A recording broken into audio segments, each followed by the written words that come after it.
स्वभावचिन्मयानन्दम् कृपापूर्णं जगत्पतिं हरिषड्वर्गजेतारम् नित्यानन्दगुरुं भजे। स्वभावचिन्मयानन्दम् कृपापूर्णं जगत्पतिं हरिषड्वर्गजेतारम् नित्यानन्दगुरुं भजे। பயத்திற்கு ஒரு பெரிய குணம் உண்டு. சின்ன ஒரு வட்டத்தை தாண்டி உங்களை பார்க்க விடாது. பார்த்தால் அந்த பயம் கரைந்தாக வேண்டும்.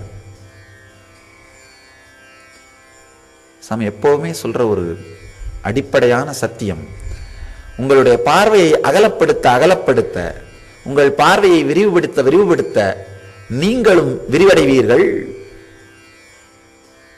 அருமையான ஒரு ஆர்டிக்கிள் சாமி படித்தோம், ஒரு கட்டுரை. நிலாவிலிருந்து சந்திரனிலிருந்து பூமியை பார்த்த ஒரு மனிதருடைய அனுபவத்தை எழுதியிருக்காரு. அவர் சொல்றாரு, என்ன அழகா இருக்கு,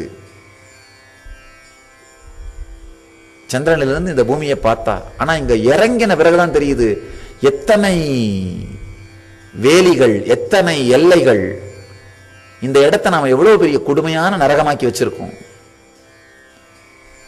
இறைவன் இந்த அளித்த இந்த இனிமையான பூமி வேற ஒண்ணும் இல்லை, நீங்களே உணர்ந்து பார்க்கலாம். ஃப்ளைட்ல போகும்போது ஃப்ளைட்ல இருந்து இந்த உலகத்தை பாருங்க, என்ன இனிமையா இருக்கு. ஆனா அந்த ஏர்போர்ட் காம்பவுண்டுக்குள்ள இறங்கின அப்புறம் தான் தெரியுது, ஆஹா நிறைய காம்பவுண்ட் இருக்கு, இங்க நிறைய வேலிங்க இருக்கு அப்படின்னே தெரிய ஆரம்பிக்கும். சில நேரத்துல தோணும், இந்த வேலிகளுக்குள்ள இறங்காம அங்கேயே இருந்துடலாமான்னு. உணர்வு ரீதியாக அங்கேயே பறந்து கொண்டிருப்பவர்களைத்தான் பரமஹம்சர்கள்னு சொல்றோம். உடல் இறங்கினாலும் அவருடைய உணர்வு இந்த வேலிக்குள் இறங்குவதே இல்லை, அங்கேயே பறந்துட்டு தான் இருக்காங்க, அங்கேயே இருந்துடுறாங்க. அவர்களைத்தான் பரமஹம்சர்கள்னு சொல்றோம். உட்கார்ந்து ஆழ்ந்து ஒரு முறை தியானித்து பாருங்கள். நீங்க இருக்கிற இந்த ஊர் இல்ல இந்த இடம் இந்த நாட்டினுடைய ஒரு பாகம், இந்த நாடு இந்த கண்டத்தின் ஒரு பாகம், இந்த கண்டம் இந்த பூமியின் ஒரு பாகம், இந்த பூமியோ இந்த சூரிய குடும்பத்தின் ஒரு பாகம், சூரிய குடும்பம் பிரம்மாண்டத்தின் ஒரு பாகம், பிரம்மாண்டம் பிரபஞ்சத்தின் ஒரு பாகம்.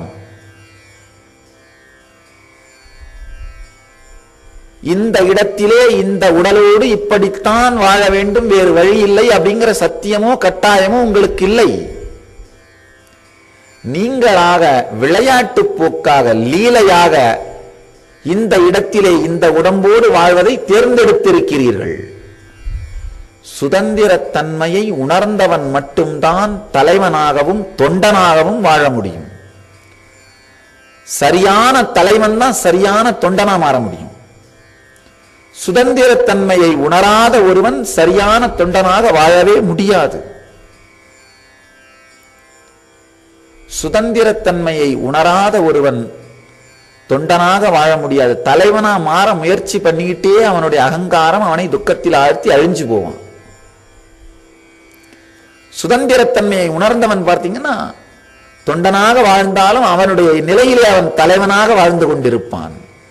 சுதந்திர தன்மையை உணர்ந்தவன் சமூக அளவில் தொண்டன் என்கின்ற நிலையை இருந்தாலும் தலைவனை வழிகாட்டும் தொண்டனாக இருப்பான், வழிநடத்தும் தொண்டனாக இருப்பான்.